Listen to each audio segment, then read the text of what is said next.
Leo tutazungumzia kuhusu ugonjwa wa kiharusi wa saluni ya urembo. Saluni ya urembo ni mahali pa kupumzika, kufurahia na unajua kwenda kupata huduma za urembo na mambo mengine. Lakini je, hilo linaweza pia kusababisha kiharusi? Hivi ndivyo kilichomtokea mmoja wa wanawake waliokuja kuniona kwa ushauri.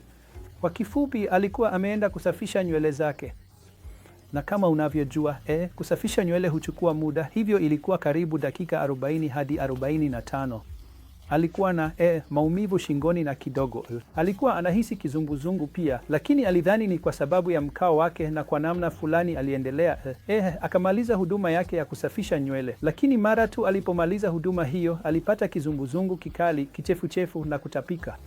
Hivyo alihusisha hali hiyo na aina fulani ya tumbo kuuma.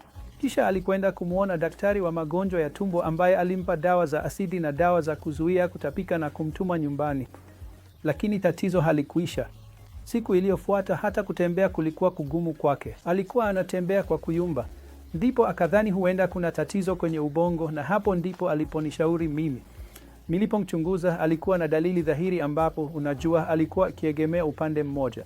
Alikuwa anaelekea kupoteza usawa upande mmoja, jambo ambalo lilionyesha uwepo wa kitu kinachoitwa ugonjwa wa cerebella, unajua, au tatizo kwenye ubongo mdogo. Hivyo basi mara moja nikaamua kufanya MRI ya ubongo, na hapo hofu zetu mbaya zaidi zikathibitika. Alikuwa amepata kiharusi ambapo damu iliganda kwenye cerebella au nyuma ya ubongo. Sasa tunaweza kusema kwamba ilikuwa ni kwa sababu ya matibabu ya saluni ya urembo au huduma ya kuosha nywele. Ndiyo basi, kwa sababu hii siyo kesi ya kwanza tuliyoiona. Ukiangalia kwenye maandiko ya kitaalamu, kesi kama hizi zimeripotiwa huko nyuma kutoka nchi nyingine, na sisi wenyewe pia tumeona kesi kama hizi hapo awali.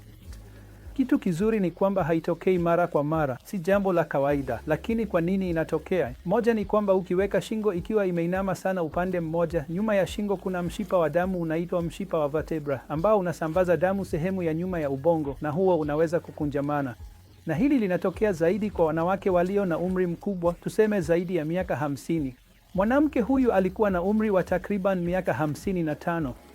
Na pia wale ambao wana sababu nyingine za hatari ya kupata kiharusi, kama vile tayari wana shinikizo la damu la juu au kisukari, kolesteroli nyingi, au ni wavutaji sigara, basi mishipa yao ya damu tayari imebanwa, na hivyo wana hatari kubwa zaidi ya kupata aina hii ya kiharusi cha saluni ya urembo. Sasa swali ni, unajua, je, tuache kwenda kwenye saluni za urembo au tuache kwenda kunawa nywele? Jibu ni hapana. Unachotakiwa kufanya ni kuchukua tahadhari fulani tu. Kwa hiyo la kwanza ni kwamba hakikisha tu kwamba shingo haipo kwenye nafasi isiyo ya kawaida. Kama wakati mwingine wanapoweka shingo au kichwa kwenye sinki, halafu shingo inainamishwa upande mmoja, na hali hiyo inaendelea kwa muda mrefu. Kwa hiyo kama ni hivyo, jaribu kupunguza muda wa kukaa kwenye hiyo hali. La pili, unaweza kuweka taulo au kitu chochote ili kufanya shingo iwe na faraja na iwe na mto katika eneo hilo. Na jambo muhimu zaidi ni kwamba ukianza kupata dalili zozote, acha kabisa hiyo shughuli. Uliza mtu ambaye anakusaidia kuizuia, na kisha pumzika. Pia hatari ni ndogo zaidi kwa watu vijana au wale ambao hawana vigezo vya hatari. Kwa hiyo wale ambao ni wazee au wenye vigezo vya hatari wanapaswa kuwa waangalifu zaidi.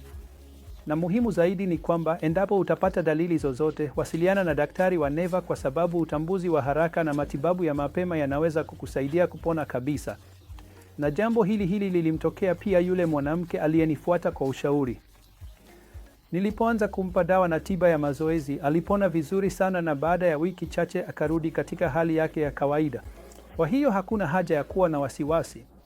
Kuwa makini, chukua tahadhari za kujikinga, halafu endelea kufurahia matembezi yako kwenye saluni ya urembo pia.